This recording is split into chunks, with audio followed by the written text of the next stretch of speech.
Each year, over 462 million tons of plastic are produced, with up to 14 million tons ending up in our oceans, devastating wildlife and ecosystems. In 2019, plastics alone generated 1.8 billion metric tons of greenhouse gases, 3.8% of the world's total. By 2050, this could rise to 13%, but change is coming. In March 2022, UNEA recognized the urgency of this crisis and set a goal to create a binding global plastics treaty by 2025. How will this treaty impact Southeast Asia? Join our exclusive webinar to learn how the region can align with global standards and lead the shift toward a circular plastics economy. Leading experts from ADB, UNEP, and other key organizations will discuss strategies for financing green projects, reducing plastic pollution, and advancing sustainability across Southeast Asia.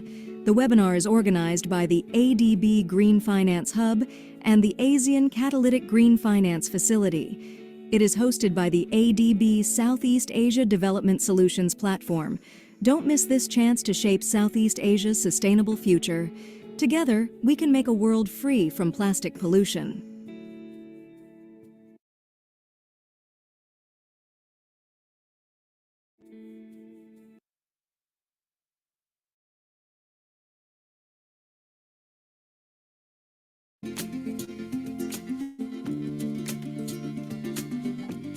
The Asia and the Pacific region is rich in ocean resources that sustain life and livelihood. But each year, 14 million tons of plastic waste enter our oceans.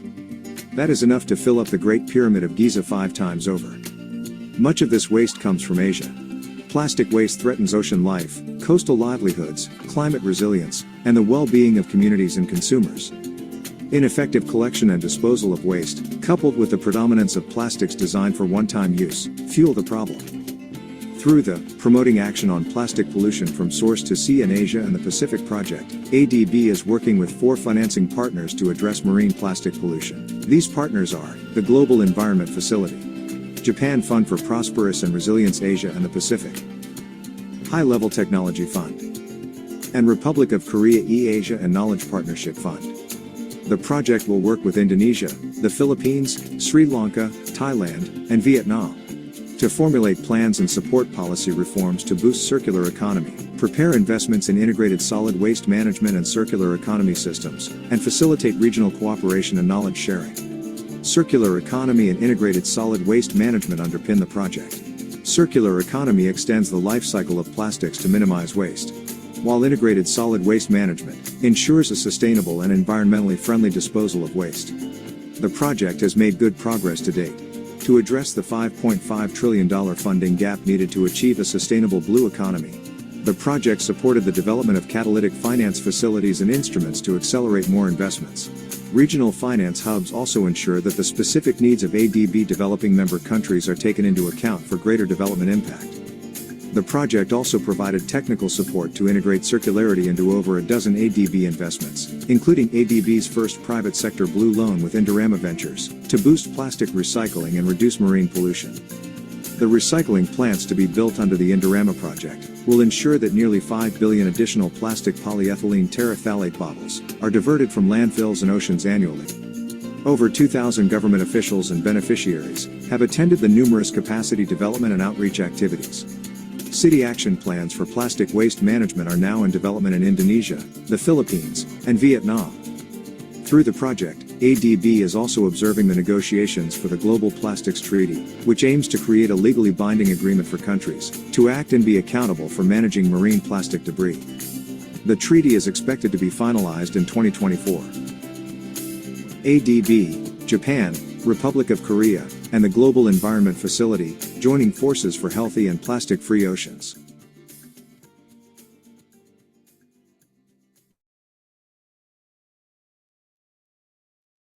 Good afternoon, everyone in Southeast Asia. Good morning and good evening to all of you around the globe who are tuned in today. Welcome and hello from Manila.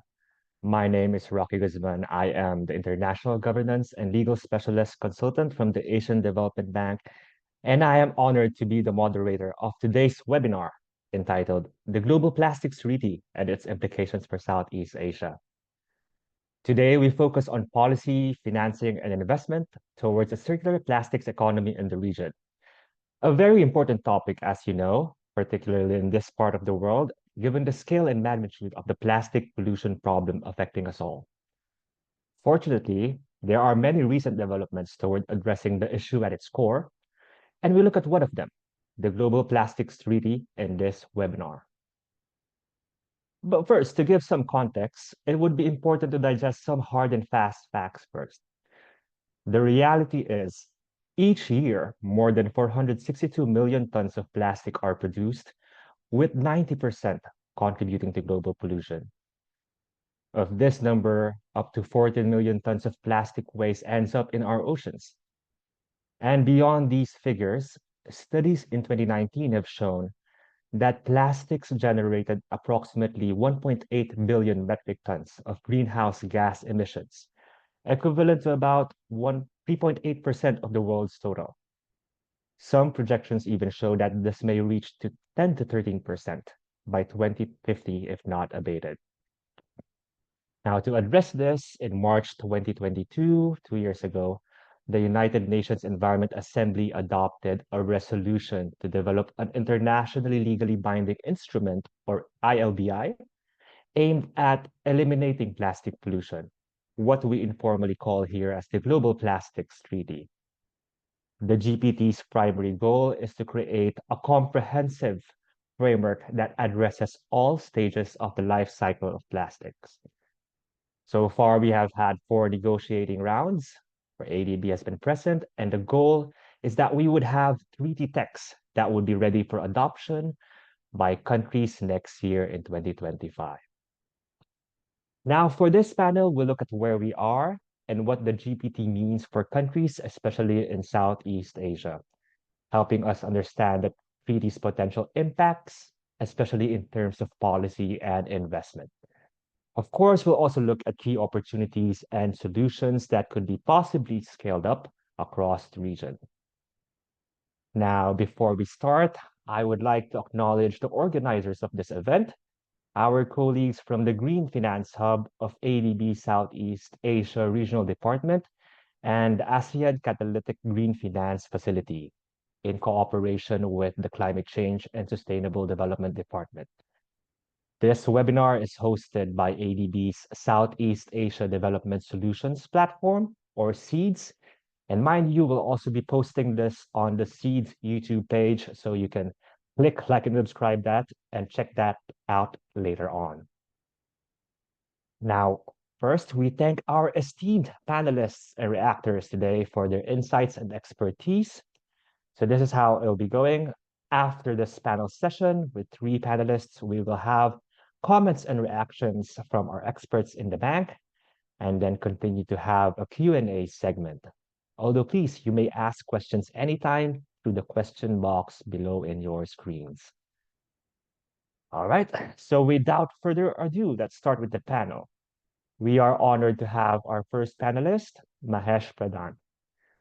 Mahesh is the coordinator of the Coordinating Body on the Seas of East Asia, or COBSE, with the United Nations Environment Program, an intergovernmental mechanism that brings countries in protecting the marine environment in the seas of East Asia. Mahesh has nearly 3 decades of experience in multilateral environmental cooperation, including in waste management and international environmental governance, among others. We're very glad to have you here, Mahesh. Thank you for joining, and over to you. Great. Many thanks, Rocky, for that. And very warm greetings to everyone, nearly 200 participants online from Bangkok. It's my pleasure to share with you some background in terms of setting the scene on plastic pollution in Southeast Asia. Next slide, please. But just in terms of context, and this is where I was sitting in the room in Nairobi when these big decisions were taken to move towards this GPT, Global Plastics Treaty. And I could really sense the excitement in the room when we finally had a breakthrough in terms of the move to have a convention or a treaty or an internationally legally binding treaty, as it's called. Next slide, please. But the journey has been quite long. And as Rocky mentioned, nearly 10 years back, where the first UNEA, the United Nations Environment Assembly, requested for a state of knowledge report, but at that time, the focus was on marine litter. So all the heavy lifting for this plastics treaty comes from the oceans and marine community. So that was the first report. The second UNEA resolution on 2016 looked at governance on this issue on marine litter. And slowly, in terms of the next one, where was zero leakage and a mandate for an ad hoc, open-ended expert group on marine litter and microplastics. So that body met several times where they presented their results in terms of at UNEA 4 in 2020, which looked at in terms of the scientific and technical knowledge, but also new state of knowledge report, which then, next slide, please, brings us to this big resolution at UNEA 5. And this was during the COVID time. So this UNEA was actually split up into two parts, UNEA 5.1 and UNEA 5.2. So the 5.2 actually adopted a resolution on ending plastic pollution and towards this internationally legally binding instrument. It also established what is called an intergovernmental negotiating committee. And Rocky did mention that the bank ADB has been at the past 4 INC meetings. But the ambition was amazing in the sense that it requested the INC to finalize its work within 2 years. If you look at the most recent treaty on oceans, which is the BBNJ, or often known as the High Seas Treaty, it took only 2 decades, 2006 to 2023. So you can imagine how long that took. And here we're talking about plastics and only 2 years to finalize this. Next slide, please. And here, just to give you a snapshot of where negotiations have gone, and then we've had several, in fact, 4 INCs, the International Negotiating Committee. And you can see in terms of the timeline, 2022 up to 25, in terms of where these events took place. But a lot of focus has been, of course, on the process, but also in terms of developing a framework. Some of the key issues like waste management, improved recycling, circularity, and then stakeholders. There's a really diverse range of stakeholders, including in terms of the waste pickers, so on and so forth.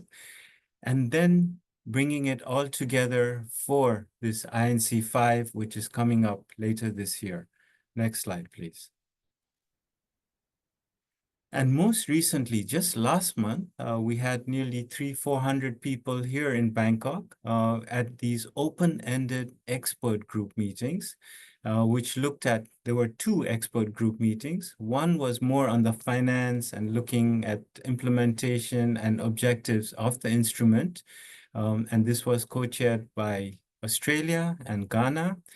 And the other one, which was also very technical, was looking at criteria and non-criteria in terms of plastic products, chemicals of concern in plastic products, and then also in terms of design, recyclability, so on and so forth. So this was the most recent one, but this was mainly expert groups rather than negotiations. But this sets us for the final negotiations in Busan later this year. Next slide, please. And in this context, zooming back from the global to the Southeast Asian region, and this is where COPSI, where I coordinate the work, is an intergovernmental mechanism looking more at the protection and sustainable development of the marine and coastal environment. So it's been around since 1994, where the East Asian Seas Action Plan was revised, but it's been there even longer, since 1981 when it first started.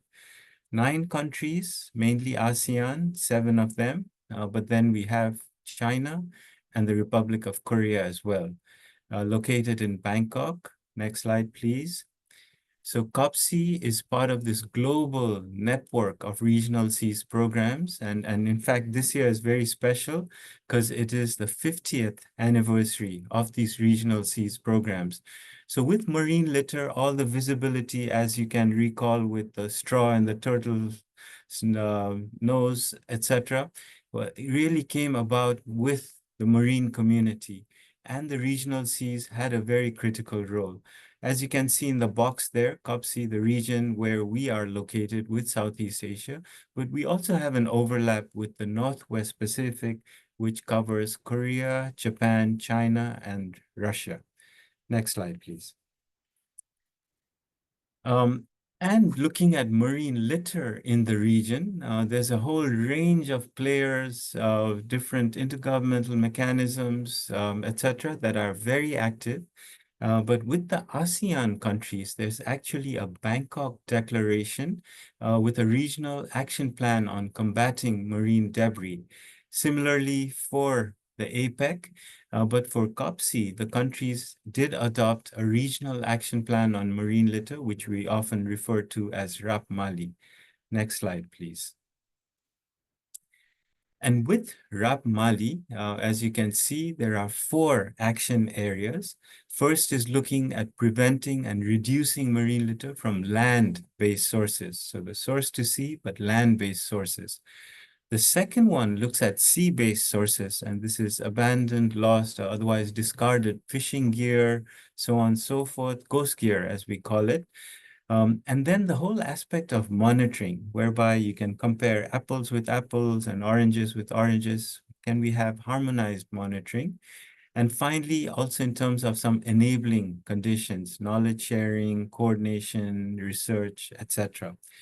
We also have a regional activity center on marine pollution, which is the Regional Capacity Center for Clean Seas in Bali, under the Ministry of Environment in Indonesia. That's just been established recently. Next slide, please. And here we are looking at several angles to implement the RAP Mali, and we've also partnered with different organizations. First is there is a global platform or partnership on marine litter, on plastics and marine litter, where COPSI serves as the East Asian regional node. Second, in terms of monitoring, and again, next week we have training on harmonized monitoring or training, and we're looking at then sharing this through a solutions event, the Sea of Solutions, which is also taking place here in Bangkok. We have pilots in different sites, Indonesia, Malaysia, and then helping countries with national marine litter plans, source inventories, etc. Next slide, please. And here, just to give you a little snapshot of this East Asian regional node, where we're hoping to link up with several other partners, such as the CMAP project and their knowledge base through the bank and other players, to see the research that is going on, the good practices that can be shared, and also in terms of helping with capacity building, etc. Next slide, please.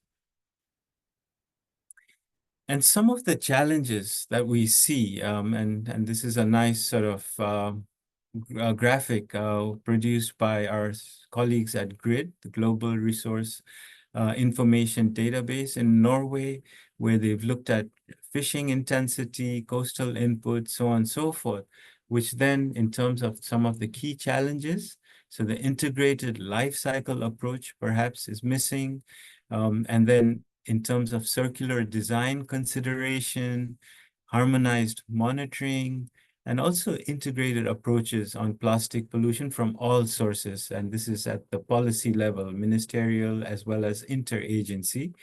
And some of the gaps in knowledge sharing and dissemination, as well as the need for capacity building. The lack of coordination perhaps is also a big challenge when resources are scarce, and we need to sort of build on that. Next slide, please. To some of the opportunities for collaboration. And here, this is mainly from a COPSI perspective, where we've seen how we can build on existing mechanisms, but also to see how we can look at the RAP Mali to achieve the Global Plastics Treaty. How can we harmonize monitoring and at the same time strengthen regional collaboration and coordination? And one very important aspect is how can we track progress and keep us informed from the baselines as we move forward. Next slide, please. And then in this context, there's a very nice report on turning off the tap in terms of moving towards a circular plastics economy from the whole life cycle, the production, the use, the waste, and then looking at plastics in the environment with, first of all, turning off the tap or reducing the size of the problem. Second, in terms of designing for circularity. And third, in terms of circularity in practice, whereby plastic that is used is kept in the economy and reused, recycled, or composted. And then finally, in terms of legacy issues, what do we do with the legacy plastic that cannot be recycled, etc. Next slide, please. And I guess it all boils down to circularity, where instead of this traditional linear model, we have to look at circular models in terms of the entire value chain, engaging with all stakeholders, and of course, hammering in this life cycle thinking from cradle to grave and beyond. And at the same time, disconnecting natural resources use from the environmental impacts as well. Next slide, please.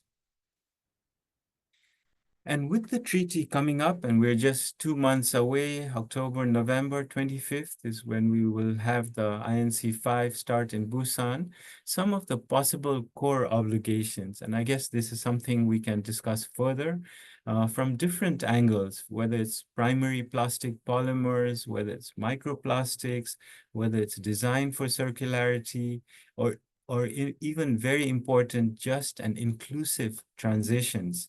And then, of course, human health. So it's just some aspects that could be considered for this new treaty. Next slide, please. And here towards my final point, in terms of setting the scene, is that INC 5, after these big INC 4 meetings, the final one is going to take place in Busan, 25th November to 1st December. There are several key considerations during INC 5. How do we address existing and legacy plastics? How do we redesign systems? Transparency, especially in pollution control, monitoring, and reporting. And then also in terms of recognition for improved plastic waste management measures for a just transition. EPR has come up in a big way, and how can this perhaps be strengthened? At the same time, looking at recyclability, reusability, so on and so forth. And given that plastics cut across such a different and vast sort of stakeholder, how can they be convergent in terms of innovative funding for its implementation? But of course, a treaty as good as it gets, only if it gets implemented. So in terms of compliance, how can we have some common global rules and allow for voluntary measures? So we will have to see how this all pans out eventually in Busan. Next slide, please. And this is, I guess, the main thing about how can we turn off the tap in terms of plastic pollution and at the same time moving towards a circular economy. With that, thank you very much. Perhaps a thank you slide after this that I can hand back to Rocky. Back to you. Thank you very much, Mahesh, as always, for such a comprehensive and insightful presentation. I especially like the behind the scenes on the journey, the resolutions leading towards this internationally legally binding instrument.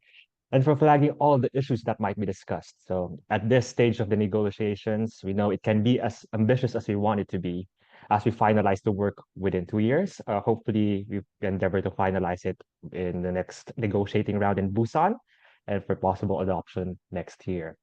So thanks again, Mahesh, especially for giving us a picture on what the GPT means for the countries in Southeast Asia for implementation, in line, of course, with all the regional initiatives in place. So right now, I see a few questions. Just keep them coming, and we'll go back to your questions later on in the Q&A portion. But now we proceed to our next panelist. Our next panelist is Umesh Madhavan. Umesh is the research director of the Circulate Initiative, or TCI, and is responsible for managing TCI's research agenda across circularity-linked themes. Umesh has close to 20 years of experience in research with a focus on South and Southeast Asia, and is committed to improving data on the plastic circular economy to bridge knowledge gaps on topics such as the investability of the waste management sector. Now let's all welcome Umesh. Umesh, you have the floor, please. Thank you for the kind introduction, Rocky, and thank you, Mahesh, also for the excellent scene-setting presentation. My gratitude also to the ADB Green Finance Hub for inviting me to share my perspectives, not just on what financing means in the context of the international legally binding instrument, quite a mouthful, so which is why we've all resorted to either using ILBI or the Global Plastics Treaty as an abbreviation. But financing also in the context of what is needed to sort of tackle the bigger challenge of tackling plastic pollution. It is my pleasure to be here. And through the course of the next few slides, I'll walk you through what financing is needed and also what financing we can expect and what are some of the topics which are being covered as part of the Global Plastics Treaty negotiations. Could you bring up the next slide, please? So what is the amount of capital which is needed to solve the plastic pollution challenge? According to a report published by the Nordic Council of Ministers globally, an estimated 1.5 trillion in public expenditure and slightly more than 15 trillion in private sector investments are needed between 2025 and 2040 levels to reduce annual mismanaged plastic leakage by 90%. And this is when compared to 2019 levels. To achieve that 90% reduction in mismanaged plastic waste, a set of 15 global rules or policies across the whole plastics life cycle is also necessary. These 15 policies are expected to reduce the overall plastic volumes, eliminate avoidable single-use plastics, and grow circularity through reuse and recycling. So it's a whole of a value chain effort, and it will also require the controlled disposal of waste that cannot be prevented or recycled. So that's about 15 trillion, which is needed over 15 years. And that equates to about $1 trillion every year of private investments specifically. Next slide, please.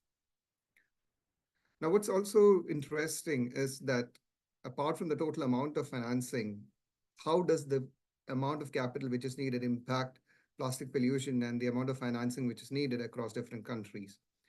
Now, based on data from OECD, the economic costs, if you have a global ambitious scenario where you have, like I said, a whole of value chain measures, the cost is much higher for developing countries when compared to developed countries. Now, in developed markets, it is estimated that in such measures would have an impact on the GDP of by about 0.5%. But in emerging economies, the impact would be higher. For example, in the rest of Asia, a bigger macroeconomic impact is expected with about a reduction in GDP by 1.1% in this part of the world. Now, what we also need to remember that on the one hand, obviously, you have an impact from a cost perspective. There is also a structural inequity when it comes to dealing with the impact of plastic pollution. Dealing with plastic pollution is 8 times more expensive for a lower middle income country when compared to a high income country. Next slide, please. Now, having understood the amount of capital that is needed, let's look at the current state of financial flow. So the obvious question is, are we getting the amount of monies that we need to tackle plastic pollution effectively? I'll give you 2 examples here. Firstly, public funding, specifically from the point of view of official development finance. which is available. And then following on from that, I'll share some insights on private capital flows as well, because private capital flows are significant in terms of the amount of capital which is needed. Now, development finance over the past few years, as tracked by OECD, has consistently increased since 2015, with about 1.4 billion US dollars average funding in 2019 over 2019-2020. Now, the ODA, Official Development Assistance allocated to projects with a specific plastic-specific component, has also seen a significant increase over experiencing a six-fold increase between 2014 and 2020. But as you can imagine, I mean, there's various priorities, various users which are required when it comes to public funding, including ODA. And it is expected that while it might increase, there may not be a significant increase because of these competing priorities. Next slide, please. Can we bring up the next slide? Thank you. So we looked at public funding and specifically development finance in the previous slide. Now I'm going to dive a little bit deeper, like I said, into private investments, because private investments and private capital sources will be really critical when it comes to tackling a challenge such as plastic pollution. Based on our research from the Plastic Circularity Investment Tracker, it's a free-to-access tool which everybody can register and use. We estimate that over a 6-year period between 2018 and 2023, about $190 billion of private investments, third-party private investments came through. So if you sort of annualize that number, that's about $32 billion vis-a-vis the 1 trillion that we actually need to reduce or to manage the mismanaged plastic waste between now 2025 and 2040 levels. Now, apart from the total quantum of money which is coming through, what is also interesting is to look at that distribution of that capital. So high-income economies attracted about 94% of that total investments, while emerging markets received only 6% of that investments during the review period. So if you contrast that with what I said earlier in terms of the cost of plastic pollution being more significant in emerging economies, and also the regions or the countries or the locations where a higher amount of plastic leakage occurs, it is critical that we redirect capital to these emerging economies so that we can effectively tackle this problem. Next slide, please. Now, we looked at private capital flows from the point of view of geographic distribution. Another way to look at what is happening from a capital flow perspective, private investment perspective, is to distribute that capital across the whole plastics value chain, all the way from upstream solutions which are upstream in the value chain, so essentially solutions which reduce production, which provide alternatives, to downstream waste management. Most private investments, as we've tracked it, are globally channeled towards waste management. So we've noted that recovery, so essentially plastic waste which is collected for the purposes of recycling through material recovery facilities and such, and recycling received 82% of all private investments. Upstream, prevention, and reduction solutions, including reuse and refill models, received very little, only 4%. So it is not to say that we should not continue investing in waste management. That would continue to be a need as economies improve, consumption increases. But at the same time, we also need to think through how we can direct more capital into diverse companies upstream in the value chain that are implementing solutions to reduce and reuse. Can you bring up the next slide, please? So having understood the overall context, I'd like to delve a little bit deeper specifically into the global plastics treaty negotiations and what is being discussed. Now, obviously, tackling plastic pollution, like I said, requires a whole lot of funding and financing from public sources and private capital, respectively. So we are expecting a financial mechanism to be set up. A financial mechanism will primarily focus on a fund, and this fund is expected to deliver predictable, adequate, and stable funding in a transparent manner to the various countries who sign up, ratify the treaty, to meet the obligations under the instrument. Now, there's various purposes and needs for which this capital is needed. Firstly, what's required for enabling activities, including strengthening institutions, reporting of obligations. For clearinghouse functions, that includes capacity building. Obviously, not everybody is well equipped and understands the scale of the challenge. So to improve and understand the capacity of these organizations, of the various stakeholders who are working on the problem. for technology transfer as well. For incremental costs, because once you have a treaty, there's a lot of new obligations and responsibilities which come through. So we're meeting those incremental costs of compliance. And then for other costs, which may not necessarily be linked back to compliance, but also to unlock financial support. So once the treaty is in place, and depending on what financial mechanism is eventually adopted, whether we have a new fund and a new financial mechanism, or we manage it through an existing fund, the capital is needed for various purposes. And this is in addition to the amount of money that is needed to come through from both public funding sources and also from private capital sources. Next slide, please. And this is my final slide. So in relation to the treaty and what is being discussed, it is interesting that people are coming up with innovative solutions. Some of them have been around and starting to think through how do we find new and innovative ways around tackling plastic pollution and providing the capital to tackle plastic pollution. As I previously mentioned, once you have a financial mechanism, it will pay for some of those costs. It will not pay for all the incremental costs, and I think that's a discussion as well. What does it pay for and what does it not? So it is critical that we start thinking about what are some of the other ways and means through which we can provide that capital. Mahesh briefly touched upon the discussion around the extended producer responsibility systems. And I think that is one of the ways in which governments are actively thinking through how to provide capital. Most countries already have a version of EPR, which is in play.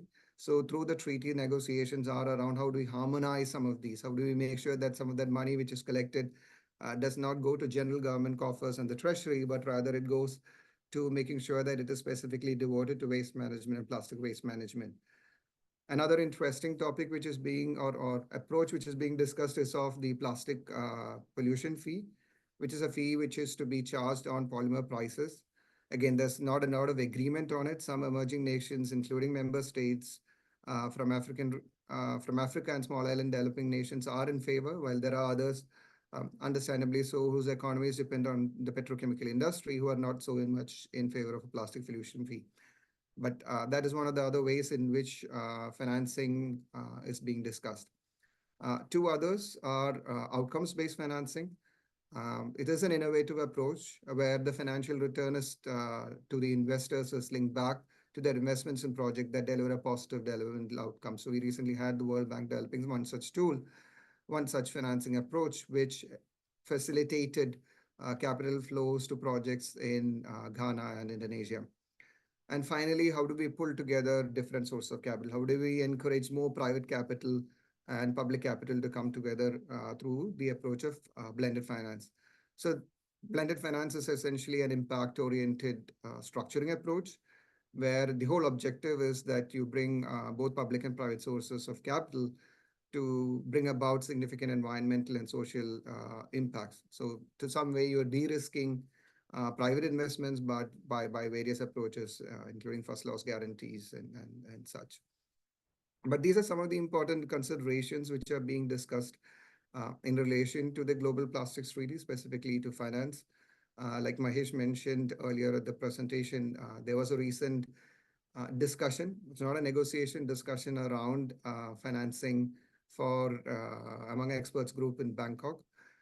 In Busan, we are expecting the discussions to continue. Hopefully, there'll be alignment on some areas, and we expect alignment on some areas. Some things are easier to solve than the others. But we are hopeful that the treaty will provide the requisite regulations and also the financing which is needed to implement that. But beyond the treaty, obviously, we need to remember that there's a bigger problem that we are trying to resolve, and we need to mobilize all sources of capital and direct it to the solutions and geographies where it is needed the most. And with that, I come to the end of my presentation, and Rocky, let me bring you back up. Excellent. Thank you, Umesh, for that enlightening presentation, especially highlighting the staggering figures, to close the financing gap to address plastic pollution. Really important, as well as the discussions on financing consideration for the instrument. So what topics are being discussed in terms of finance options and investment, and notably the innovative solutions around the treaty. So we're looking forward to more discussions on that in the next negotiating rounds. So right now, thank you again, Umesh. We've now heard from the two fantastic panelists who have given us first the context on the problem and the collective approach and efforts being taken, and the second on the consideration in terms of financing to support the Global Plastics Treaty. We now focus on a critical component in all of this, the work at the national level. And for this, to get some country perspectives, very important. And we have here our last panelist, who is Raquel Smith Ortega. Raquel, or what we fondly call RQ, is the chief of the Climate Change Mainstreaming and Integration Division of the Climate Change Service under the Department of Environmental and Natural Resources of the Philippines, or DNR. RQ has almost 3 decades of experience with the department, where she currently focuses on integrating climate change considerations in the environment sector, including in extended producer responsibility, or EPR, and the circular economy. Before I hand over to RQ, I also want to flag that RQ brings us invaluable insights as one of the Philippine representatives to the intersessional expert group meetings a couple of weeks ago in Bangkok that was mentioned earlier, where countries participated in technical discussions towards the fifth and presumably the final negotiating round in Busan in November 2024. We're very honored to have you, RQ. Welcome, and over to you.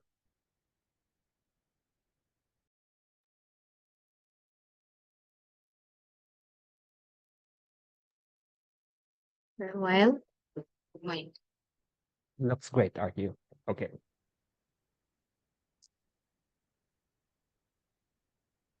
Well, RQ, thank it's in a you. presenter mode. Could you make it presentation mode, please? Center mode. For a while. Stop share.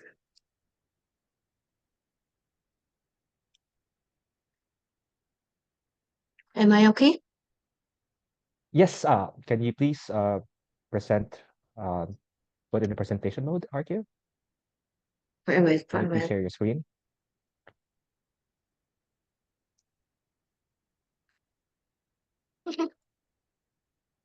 This one? We No. cannot see any screen. We can also ask our colleagues to pull up the presentation, please. This one is okay. We don't see the presentation, RQ. Can you What? please share your screen? For a while. For a while. Sorry. Sorry. No worries. Let me also pull up there. Perfect. It's now and it's now on screen, RQ, and you can proceed. Really. For a while. Yep. Our colleagues have pulled up the presentation, and you can instruct them as So necessary. it's your copy already. Yes, Is yes, it? yes. Okay. Thank you. Thank you. Okay, yes. Could you please Yep. open your camera and can proceed? Thank you. For a while. Yeah. Thank you, Roger. Sorry for the technical problem. Anyway, good afternoon, good morning, good afternoon, and good evening to everyone. We are 238, no, participant present here at the Zoom. Yeah, I will be presenting to you the actually where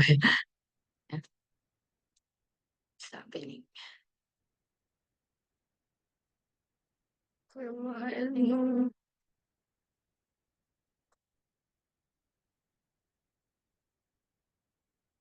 Thanks. Are you able to see Thank the you. screen, RQ? Oh, no, for a while.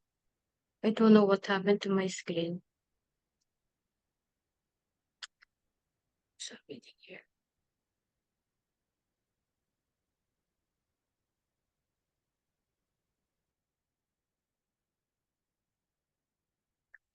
Sorry everyone, but yeah, let me share an overview of what we did at the ad hoc intersessional open-ended working group last August 24 to 28 at the United Nations conference in Bangkok.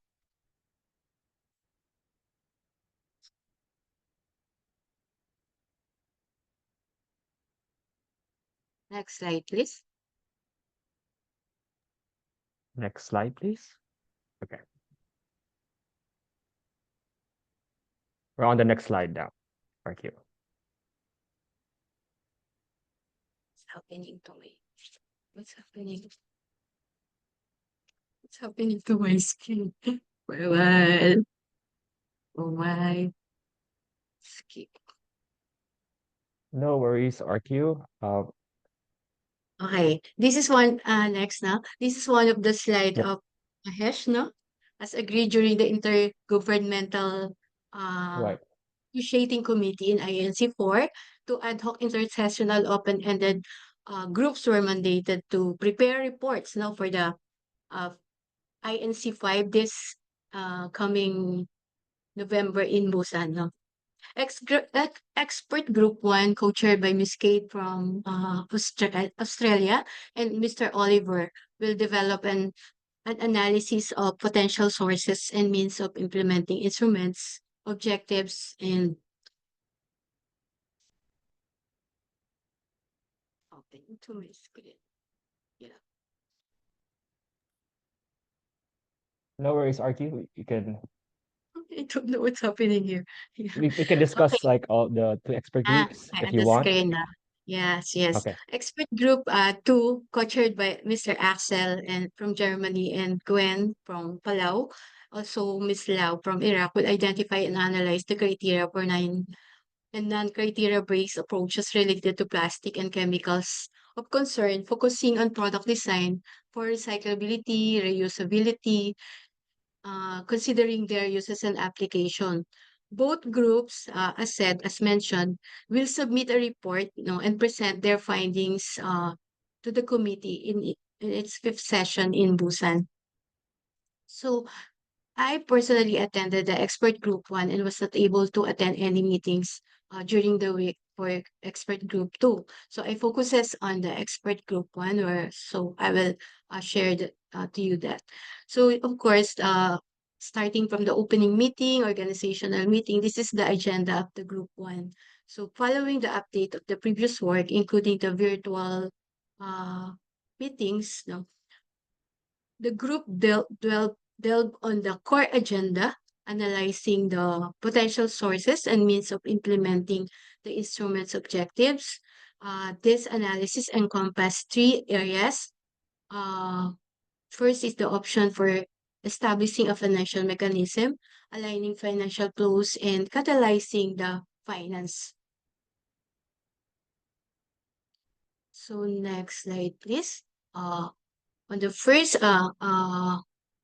agenda, key areas, the meeting analyzed potential sources and means that for mobilizing resources to implement the instrument objectives. It took us 2 days to discuss this. The discussion explored on public and private funding avenues, recognizing the need for a multi-pronged approach. Public sources included fiscal measures like the taxes and fees of the plastic production, use in disposal, and innovative option like polymer, plastic, and landfill fees. Sustainability-linked sovereign debt, official development assistance, and funding from the national and international financing institutions were also considered. No? The conversation further explored the potential of impact investing, philanthropy, financial mechanism from related convention focus on climate change, biodiversity, and waste management. Uh, or, uh, Next slide, please.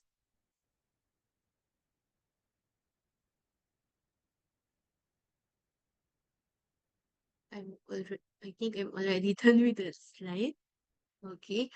For the building on the discussion on private sectors, contribution, the group recognized the essential to highlight how these avenues can play a pivotal role in mobilizing resources for implementing the instrument's objectives, retain corporate profits, sustainable impact and investment funds, green loans and bonds, market-based approaches such as plastic allowances in credit trading offer valuable opportunities for private sector to actively engage in initiatives to combat plastic pollution and promote sustainable practices.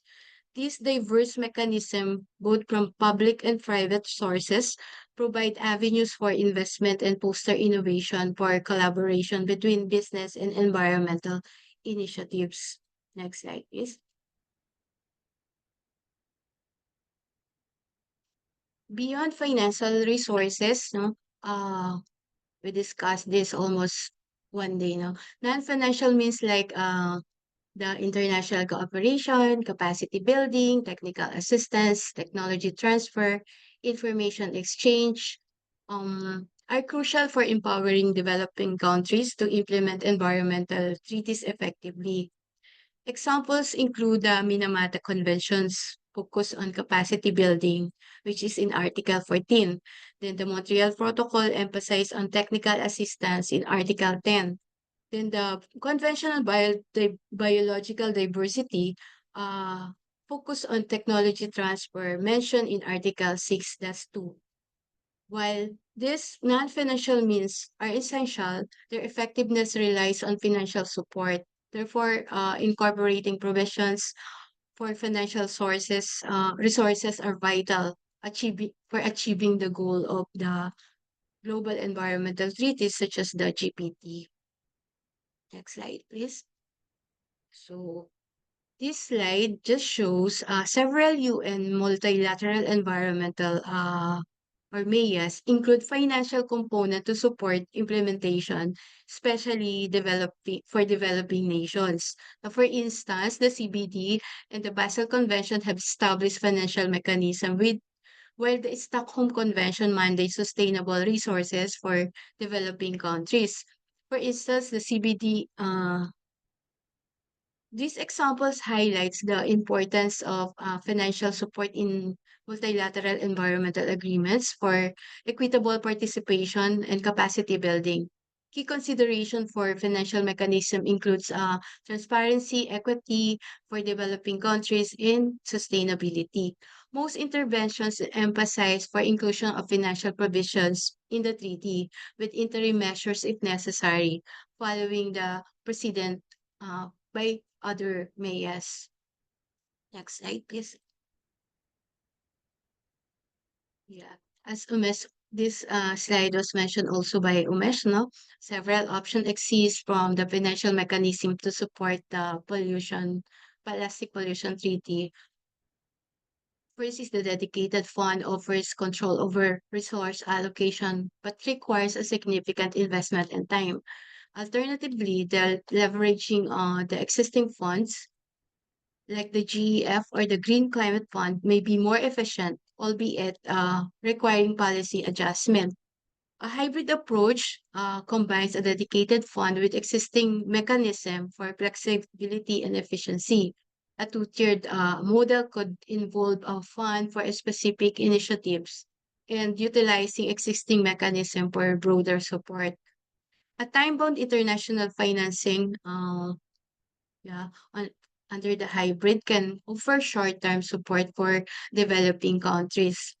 Developed nations prefer using the existing funds, while developing countries advocated for a standalone fund for accessibility and flexibility in addressing the plastic pollution.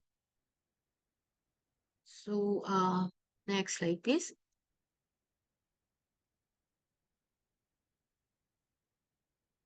Yeah, to align financial flows and catalyze investment for plastic-free future, we need to incentivize sustainable practices, reduce risk, and foster collaboration. We discussed this for almost a day also. This includes rewarding sustainable solution through policy like plastic fees and subsidies, prioritizing sustainable products in public procurement, and developing transparent investment standards.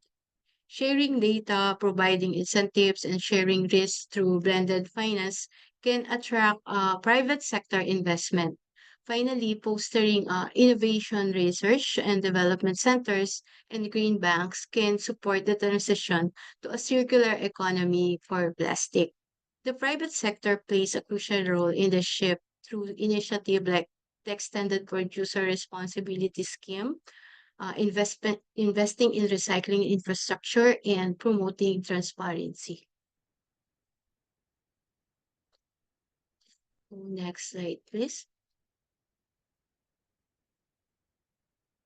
Recent multilateral environmental agreements such as the Paris Agreement, Kunming-Montreal Global Biodiversity Framework, Global Framework on Chemicals focus on aligning financial flows with environmental goals. These agreements direct public and private resources towards sustainable development, including the greenhouse gas emission, conserving biodiversity, and managing chemicals. TR Pre TR technical resource person from the Multilateral Fund highlighted the importance of mobilizing new financial resources, leveraging private finance, promoting innovative financing scheme, and enhancing transparency and accountability. The Montreal Protocols Fund, established in 1991, provides grant funding to help developed countries comply with ozone depleting substances reduction targets.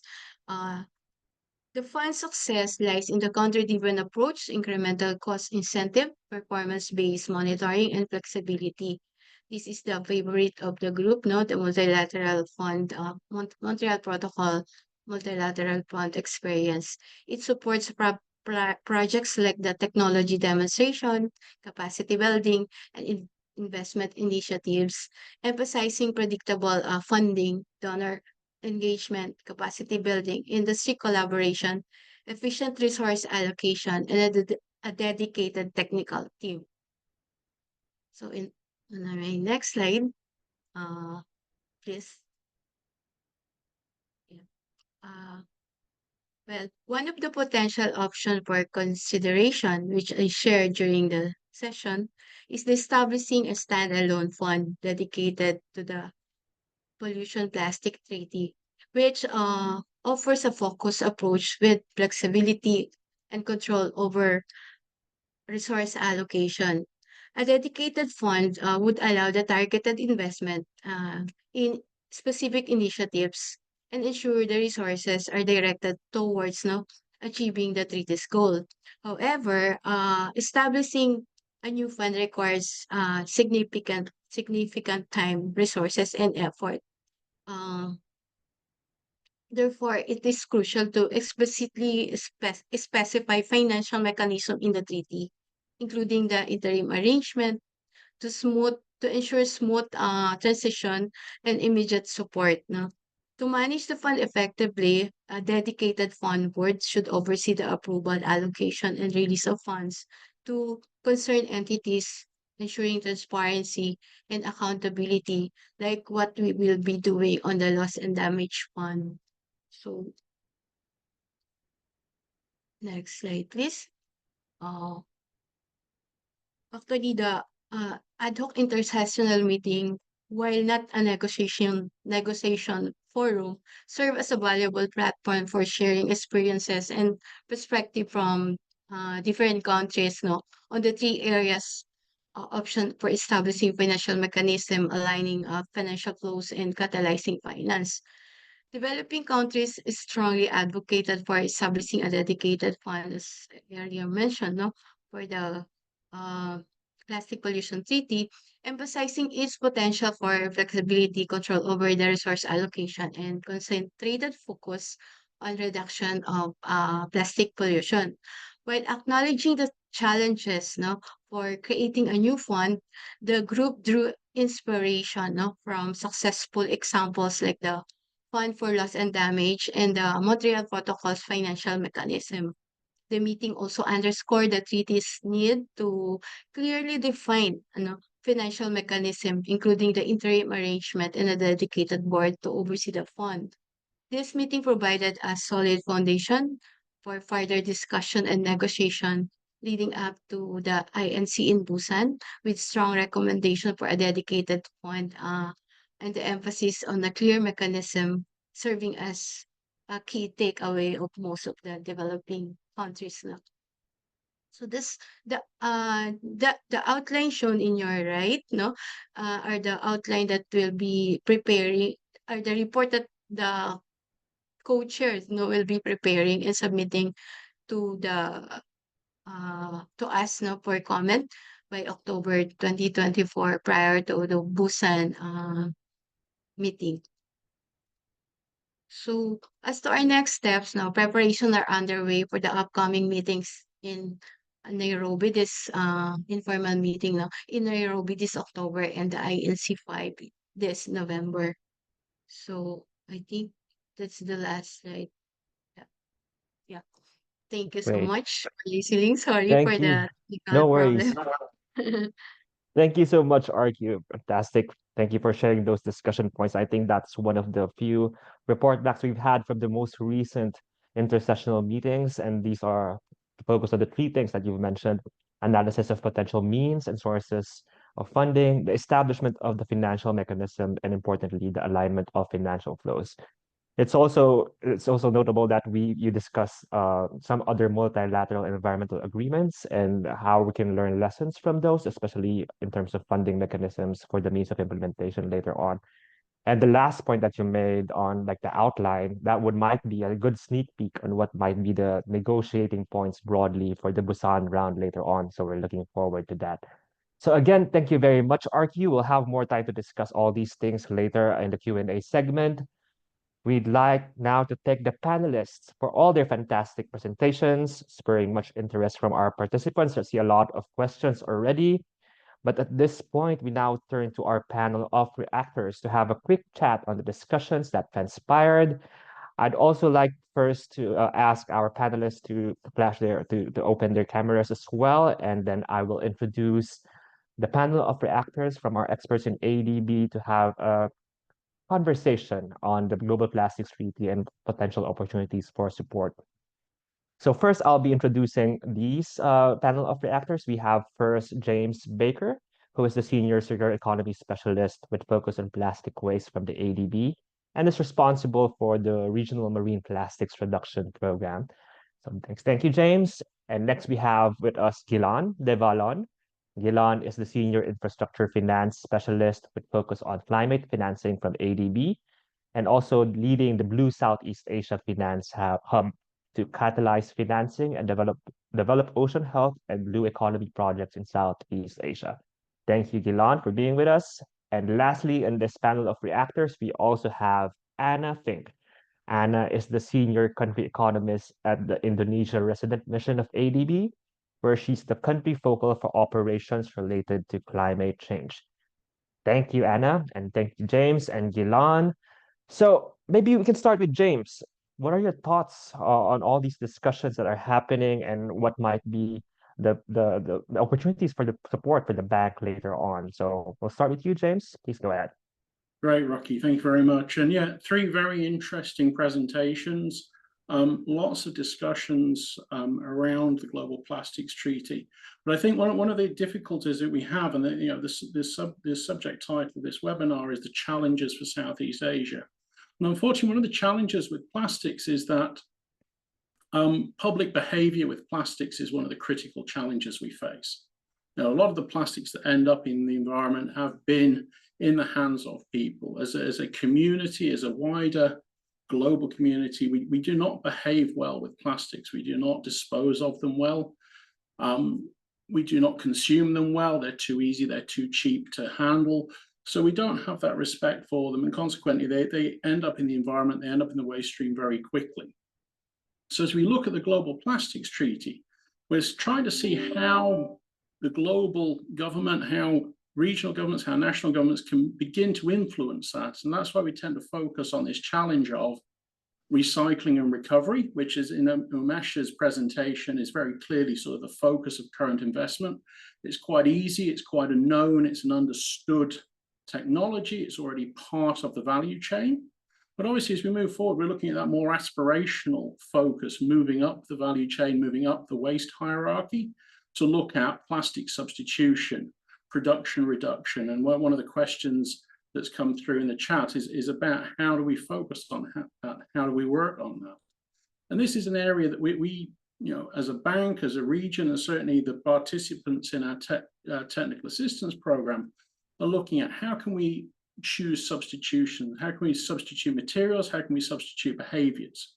And that as a government, as a global treaty is very difficult to influence, but it's certainly somewhere that we're beginning to look at more and more. And my co-respondents here Anna and Galan have done a lot of work on the policy-based loan in Indonesia. And again, the initial phase is looking at waste management, recycling, but the aspirational phases 2 and 3 are looking at that consumer behavior, they're looking at that substitution. And certainly as a bank, as a developer, as a partner, that's where we're continuing to look. We're continuing to work with private sector, with government teams to identify effective substitutes and try and reduce that flow of plastics into the market, into the value chain. And I could perhaps hand over to Galan at this point and see if he's got some thoughts on how they've achieved that in Indonesia. No, thank you, James. Before going to Indonesia, and I think also Anna could fully expand on Indonesia. I wanted to get a little bit back from the scene setting that Rocky did. This is a common understanding on comprehension that the plastic life cycle from production to waste is somehow detrimental to many aspects of the human livelihood, biodiversity, climate change, resilience, adaptation, and obviously health. These things are being commonly agreed upon. And I think we immediately jumped to the United Nations resolution and to the Global Plastic Treaty. But I think it's very important to state at the beginning that there is a consensus worldwide that we have to tackle the challenges on the plastic life cycle. Where the plastic life cycle is starting is obviously debatable. How it should end, it's debatable. How we should tackle those challenges is debatable. But everyone agrees on the fact that these challenges are here and we have to address them. And I think that Umesh, or was it RQ, mentioned the fact that it took 20 years for initial other treaties to get to some actions. Here, in 2 years' time, the INCs have already kind of achieve some very bracketed revised text, but we all expect that something will come out on a consensual basis in a few months. This is really, really commendable. Now, Southeast Asia is really at the forefront of the challenges and also the solutions. On many aspects. The situation in Southeast Asia is absolutely not comparable to Europe, to US. Challenges are not the same. Innovation or methodology used or means to deploy are absolutely not the same. So it's very commendable that at ASEAN level, there are some attempts to harmonize and streamline guidelines and positions. We are very hopeful that something will come out of Busan and that we could have a contentful treaty that the countries will after that ratify. There are many gaps, many matters unresolved. Where is the life cycle of plastic starting? This is a huge debate, as RQ explained. The intersectional work is not starting at production reduction, it's starting at recycling, redesign, and also financing. So whatever will come out from this Busan INC 5 will pave the way for the countries in ASEAN to align their own institutional framework and policies towards the control measures, the obligation, the requirements of this GPT if this is legally binding. In Indonesia, with Anna and the team in ADB, we have supported a very ambitious national action plan of the government to reduce marine debris. As we all know, marine debris is the resultant of land-based pollution. So we all see the patches. We all know about the big trash vortexes in the Pacific Ocean, in the Atlantic Ocean, in the Indian Ocean. This is the result. The consequence is coming from a lot of different aspects. Behavior change is something we have to tackle, but also upstream is definitely something we have to look at. So this policy loan is based on the fact that the government is willing to to kind of kick off the whole framework of enabling instruments from upstream to downstream. And this program we have implemented in Indonesia is, I think, exemplary in the fact that it's exemplary because the government of Indonesia is an example on that matter, from willingness to move on and with a national institutional framework. In Philippines, we have exactly the same. The EPR is already very much in the progress. Implementation is obviously difficult. So we are here to support implementation, but the framework is strong. Now, whatever will come out of this INC5 in terms of EPR will also probably guide Asian countries to formulate or maybe adapt their own plans. We need lessons learned from each other here in the region. We need best standards. We need standards that could be also adapted or adopted in the UN conference. We are looking at guidelines, guidance, and I think Asian countries are again at the forefront of this effort. Let me stop here, Rocky, and hand over to Anna. Yep, thanks, Gilan. I think that's a perfect alignment to the discussions earlier also with Umesh on what the potential financial assistance that's needed later on. And I'm glad that you highlighted what's happening in Indonesia as well as the Philippines. But let me hand over to Anna to shed more light on what's happening in Indonesia in terms of these policy initiatives from ADB. Anna, over to you.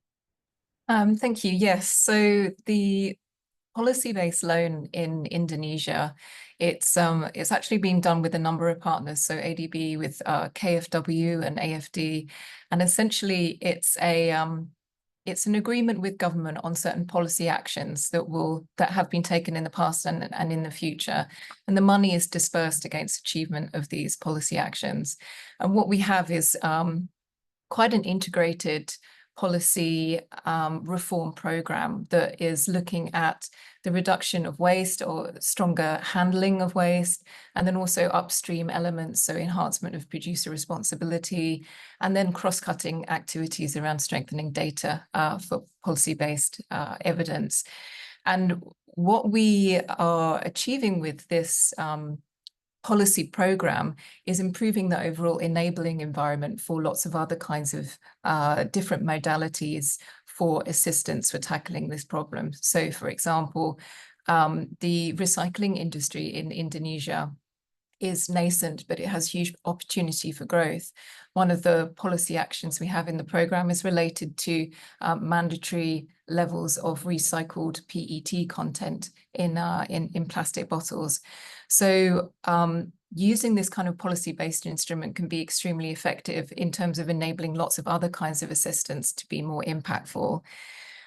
One of the very important aspects of the Global Plastics Treaty is, particularly if it does end up being a legally binding instrument, it will make the possibility on the ambition and the speed of policy reform much stronger. So to give you an example from Indonesia, what we have is a number of ministerial regulations which are trying to move forward with, say, extended producer responsibility. But this is very much, it needs to be a cross-governmental effort. And in order to have a cross-governmental regulation, it needs to be founded in law. Many of the laws that kind of provide the framework for these activities have been passed many years ago, and they don't necessarily provide the mandate, the legal basis for that kind of cross-governmental activity. So if the Global Plastic Treaty comes forward as a legally binding instrument, it would enable this legal foundation in order to then have the subsequent government level regulation that we really need in order to kind of boost the activities that a lot of the ministries are working on in Indonesia. In regards to producer responsibility, for example, there is a mandatory EPR scheme in Indonesia, but enforcement is challenging. If we have some agreements coming forward through the Global Plastic Treaty that will give the current ministries that are working on producer responsibility a very clear mandate to move forward and actually establish a mechanism that would be collecting the fees from producers, which is a key element missing in Indonesia at the moment. And at the end of the day, there is a huge financing gap that needs to be addressed. And I think it's been made very clearly by the other speakers that the fact that these kind of costs do fall on countries like Indonesia disproportionately. So I think that's really where the Global Plastic Treaty will be making the difference in Indonesia. Great, excellent points. Thank you, Anna. Thank you, Gilan. I really particularly like what you said, that this plastics treaty later on, once it's adopted and implemented, would provide guidance and catalyst to have that legal foundation for countries to enact or enabling environments, enabling frameworks on this wide list of things and issues across the plastics life cycle, and would really greatly help the countries in their national plans and implementation later on. So thank you again, Anna. May I just call our panelists to please open their screens again, and we'll have a quick chat on some of the things that have been discussed. And if you have comments and reactions, any questions, you ask my spotlight all the speakers, please. If not, then we can proceed to the Q&A. Mahesh, did you want to say something? No, I just wanted to echo what James, Gila, and Anna have all spoken about. It's really important. I think James, his point about moving up the value chain and the waste hierarchy is really important. And also this nudging towards this good behavior. As he mentioned, we're not too good in Southeast Asia on this, both in terms of having plastics too easy, too cheap, and we possibly not sort of treating it with respect. But I just wanted to highlight one aspect in this GPT, the Global Plastics Treaty, which started off from the marine sort of the impact, the end of life, whereas now it's moved across the whole value chain from production, consumption. So likewise, it's so complicated with this treaty that we have the whole life cycle being involved. So it's really, I think, how we move that and get that together is something that we need to consider. Great, thank you. Yes, yes, Mahesh, and can I ask everyone to open their screens? We'll open now to the Q&A. We have a lot of questions from our participants, and most of them have been answered, but let me just flag a few things that might be good for discussion here. So first we have a question from Lee Tang. And he or she is asking if there are metrics and methodologies that can be used to assess the effectiveness of these strategies and these treaties, and how can these be adapted to national context. So it's more to do with monitoring of the implementation and compliance later on. So I'm not sure who might have experience there. Perhaps UNEP would have experience on the monitoring and compliance. Okay, maybe I can take that one, because one of the things at least the COPSI 9 countries have agreed to is a harmonized approach on marine litter monitoring. And of course, there's lots of different ways to cut the pie, so to speak. But here, in terms of an approach which all the countries have sort of agreed to, we have worked closely with our colleagues at CSIRO in bringing this harmonized methodology together. I can share this on the chat. So in case some of the participants would be interested in terms of monitoring, this could be a useful resource. Right. Thanks, Mahesh. And someone else. There's a good question here. I think everyone can, I think, chip in on here, because we're talking about solutions in this platform. And the question is, what are the technologies that can be used and applied for the management and recycling of plastic waste? Specifically here in the region, in Indonesia, in the Philippines, I know the ADB has some initiatives on solutions. So if you could share some of these that might be needed and might have the need for more financing later on to be scaled up? Anyone share? Would anyone like to share? Okay, maybe Milan? a comment on that. There are plenty of technologies, a flurry of technologies, and specifically in Southeast Asia, which is very prominent region in terms of innovation. These technologies need to be at scale. These technologies need something of importance, which is the kind of the sovereign, the government buy-in to make it implementable at subnational and national level. And those technologies needs to be articulated from the upstream to the downstream life cycle of the plastic. You could have you could have very interesting technology to harness and collect all the debris in some places, but if after the collection you cannot handle this debris or this plastic waste in a way ensuring that it will not leak again into the waterways and ocean, then this is not a win-win situation. What I'm saying here is that those technologies, which are again flourishing here in Southeast Asia, Philippines, Indonesia, Thailand, Malaysia, and could set a lot of examples, need to be backed by government regulation, enabling environment, tax incentives, private sector scaling up projects, so that it could have a real and permanent effect.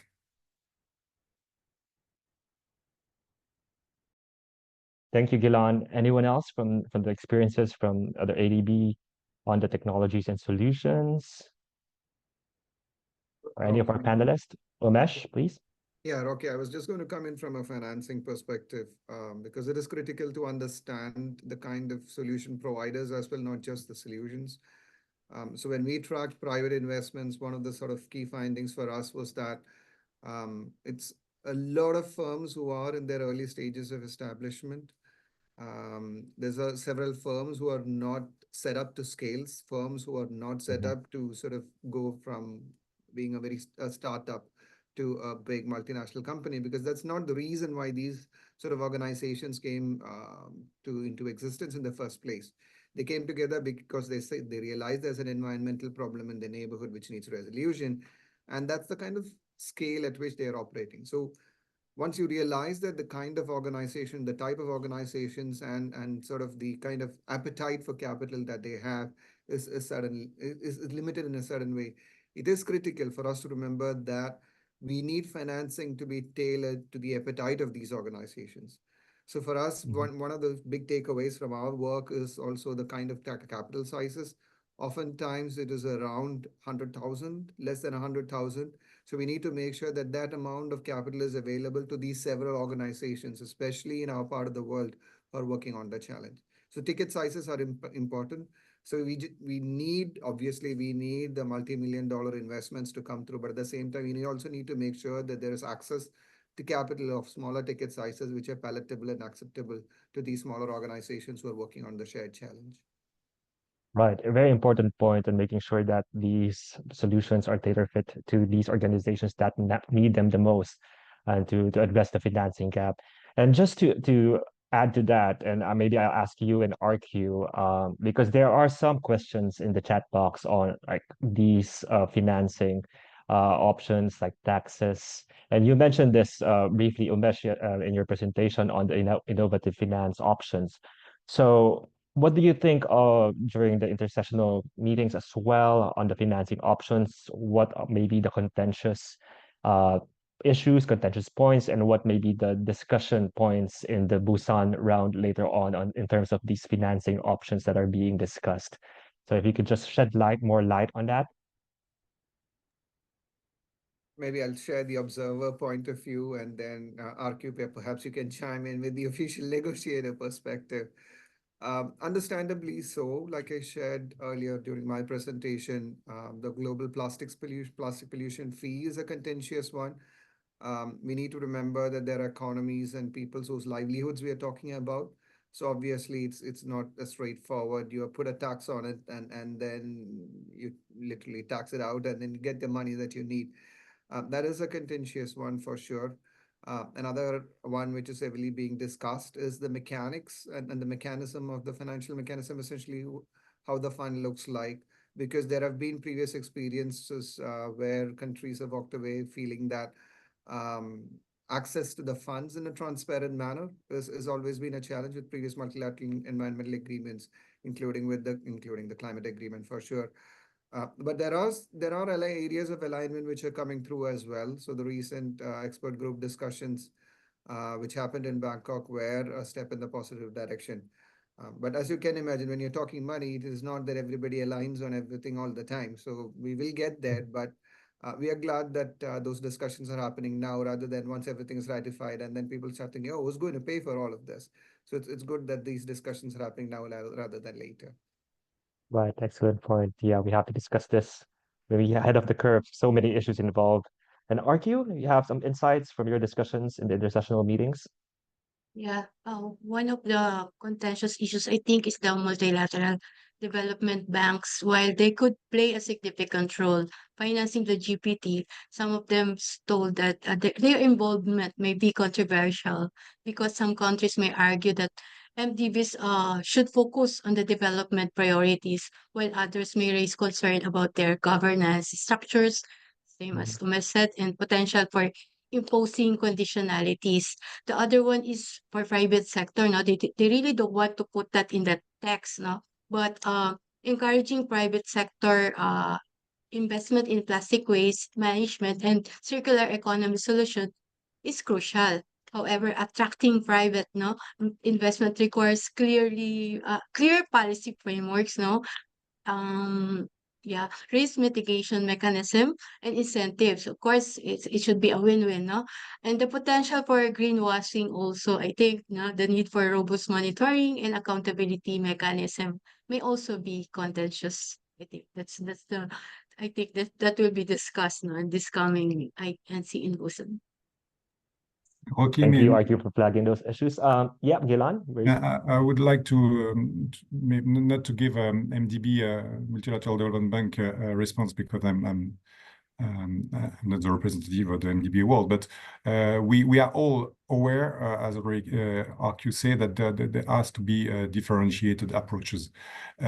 So I think none of us will take side for one financing solution against another one. We will probably promote what governments and the parties have already started in their own countries.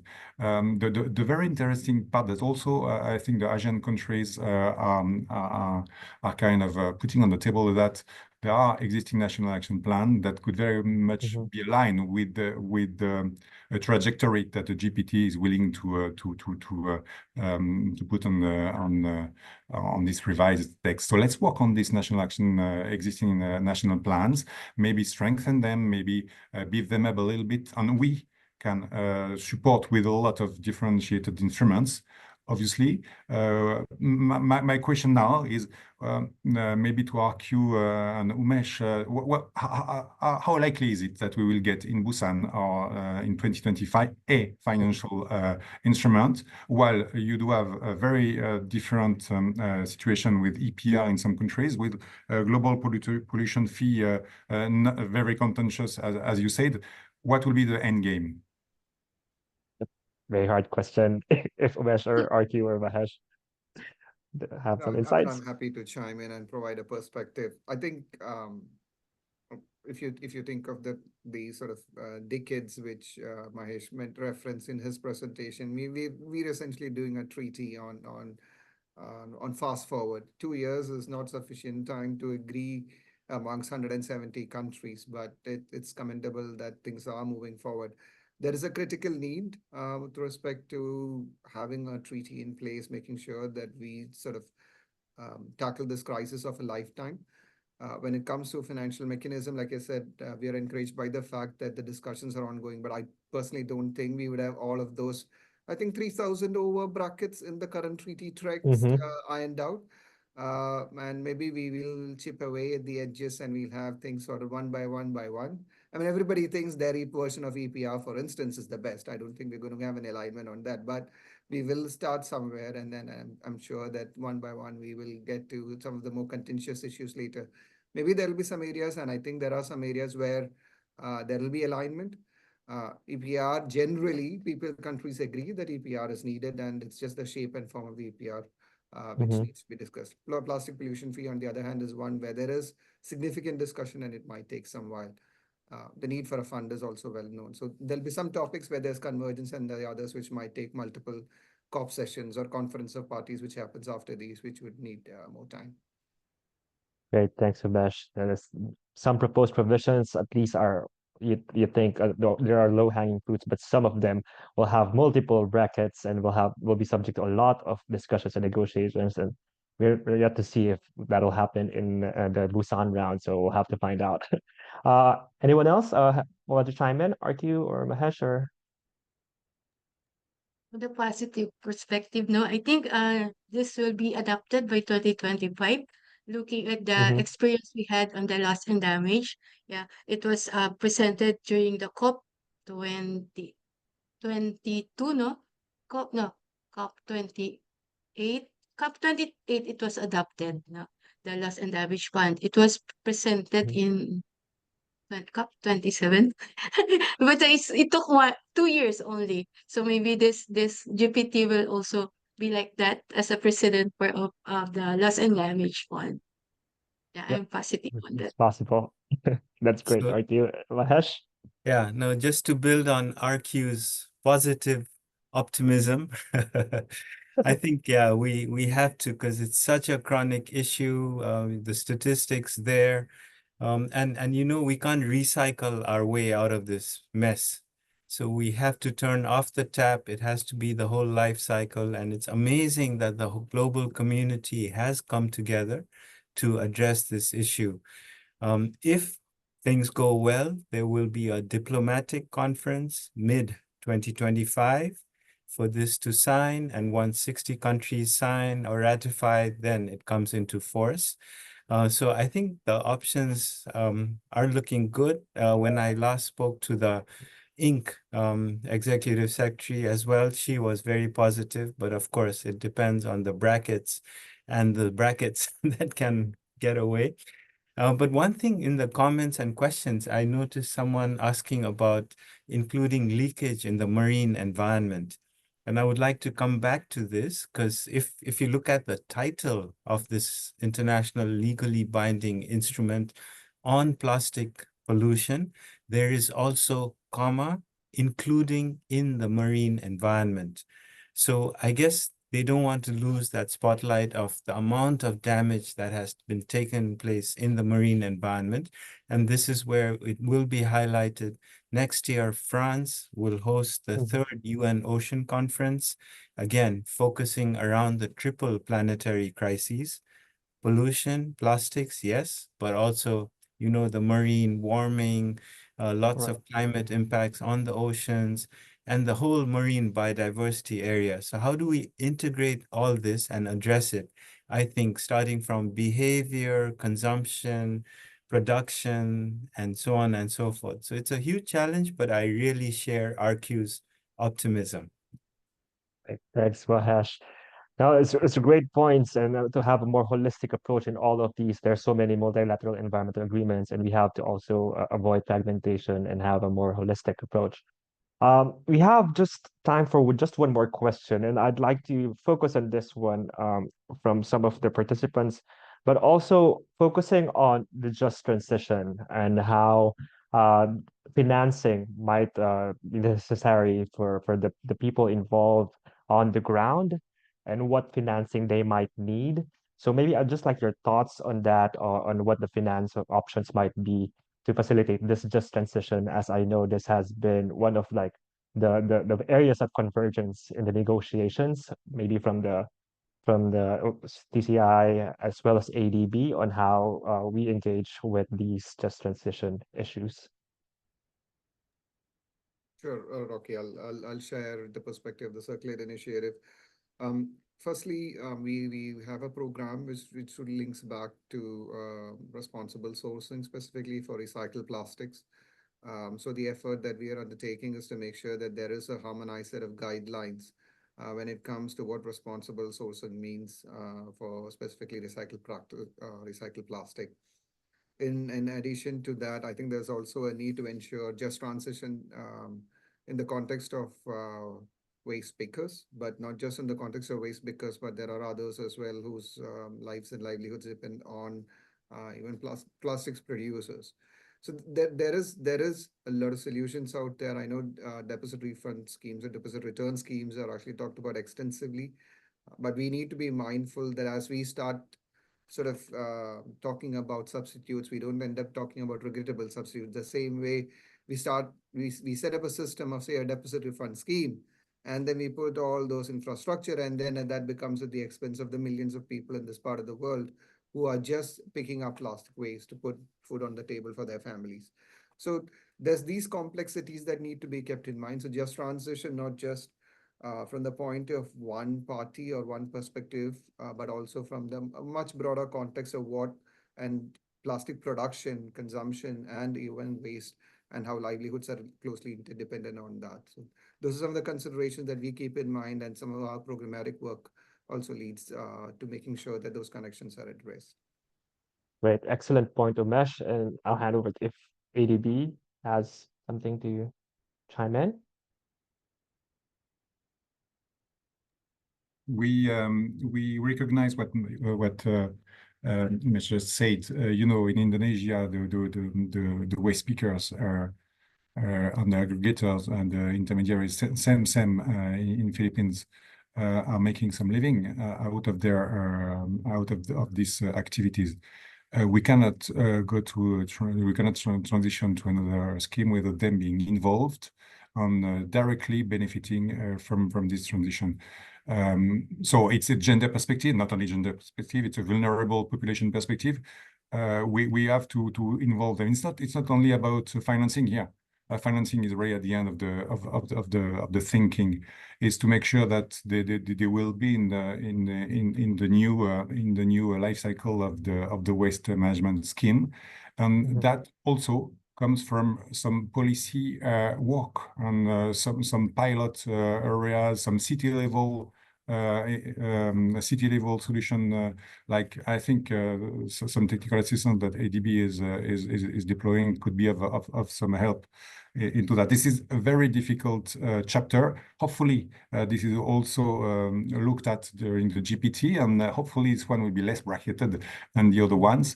But guidance at a regional level needs also to be trickled down at national level with the differentiated specificities. Great, thanks, Milan. And Anna?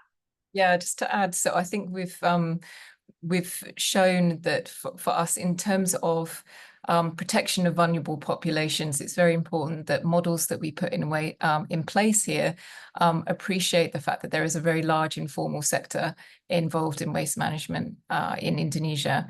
But I also just wanted to add that in terms of just transition, it's not only about mitigating the negative impacts, it's also about making sure that we're well positioned to take advantage of the opportunities that come along. So a lot of that is about promoting green industry, making sure that workers have the skills and training in order to be able to participate in emerging green industries and economic growth areas. Great, excellent, Anna. Thank you for pointing that out. I know this has been a great conversation, and it's too bad that we're pressed for time, and I have to close the program, but I'd like to thank the panel at this point. The panel has shown how urgent it is to address the plastic pollution problem and address finance gaps for circular economy. And of course, our ADB, who has shown that they stand ready to support policy and investments to fulfill country commitments. Now, more than anything, I hope that this webinar has offered invaluable insights on how Southeast Asia can navigate finance and benefit from the global shift towards a circular plastics economy. But before I formally close this session, I'd just like to give a one round on what you think might be a takeaway, like just one sentence, a key takeaway that you'd like all the participants to take home with them in this process, and what we can see in the future and moving forward. So anybody want to take a first stab? And just one sentence, and then we'll close this session. Let Let me start, Rocky. We know that plastic is ubiquitous. We know that the challenges are ubiquitous and ubiquitously recognized. We are realistically hopeful that this UN convention approach will remedy to it, and we will definitely support whatever outcomes we'll get out of Busan and the coming years. Thanks, Gilan. Next, one sentence. Who wants to go next? Mahesh, maybe? Yeah, well, we have to take a first step, no matter how small it is. We have to move towards circularity. Right, thank you. RQ? Yeah, I do agree with Mahesh. Yeah, we really need to start. And in a positive way, yeah, we can do it on a full of nation, full of government approach, and yeah, including the international partners. Thank you so much. Excellent. Thank you, RQ. And then Anna?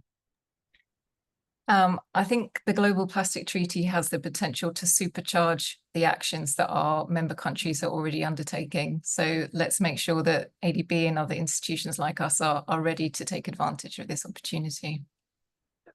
Always ready. Thank you, Anna. We don't have James now, he's dropped off, but we have our last panelist, Umesh, for your parting words. Yeah, no, I mean, I always say more money is always better. So more money, but we need to redirect that money to where it is needed the most, whether it be the economies where the impact is the most severe, or the solutions which can reduce that impact. Excellent. And I think that perfectly encapsulates what we've discussed in this session.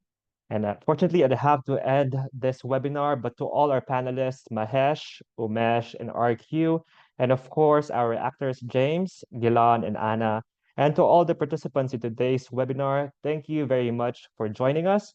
Again, this has been Rocky Guzman from ADB. Thank you for tuning in this afternoon, and we hope to see you in the next one. Bye.